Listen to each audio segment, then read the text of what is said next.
Assalamualaikum my lovely viewers, this is Hello to World Learning tutorial channel for you. Today in this tutorial I'm going to show you DSN.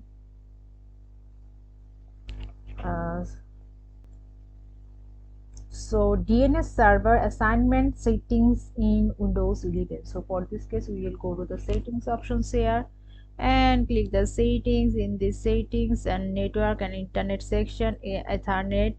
And in Ethernet what we will get authentication, IP and DNS settings, meter network. Click here.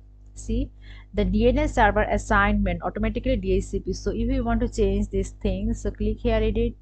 Here the DNS automatically, manually we see here the IPv4 or IPv6. If when we on, see all kinds of features we will get, and the 6 preferred DNS over HTTPS.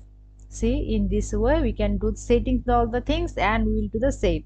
See, in this way you can set these things. So thank you so much for watching this video. Please subscribe this channel. Hopefully this tutorial will help you so much.